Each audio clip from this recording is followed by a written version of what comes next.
નવસારીના બિલીમોરા અને અમલસાડને જોડતા અંબિકા નદી પરના પુલ પર ધોલ ગામ નજીક મોટું ગાબડું પડવાની ઘટના સામે આવી છે। ગતરોજ અંબિકા નદીમાં આવેલા ઘોડાપુરના કારણે પુલના એપ્રોચનું ધોવાણ થયું હતું, જેના પરિણામે પુલ પર ગાબડું પડ્યું છે। મુસાફરો અને વાહન ચાલકોની સુરક્ષાને ધ્યાનમાં રાખીને તંત્ર દ્વારા તાત્કાલિક અસરથી આ પુલ પરનો વાહન વ્યવહાર બંધ કરી દેવામાં આવ્યો છે।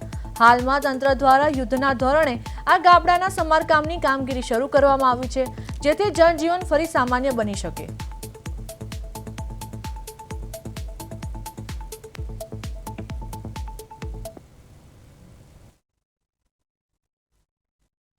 બિલીમોરાની વચ્ચેનો બ્રિજમાં 5 ફૂટ ગાબડું પડી જતા અને મોટી મહેરબાની એ હતી કે કોઈ જાનહાનિ ન થઈ। આ બાબતની માહિતી મળતા જ મામલતદાર, બિલીમોરા પોલીસ અને આરએનબીના અધિકારીઓ સ્થળ પર આવી કામગીરી ચાલુ કરી દીધી છે।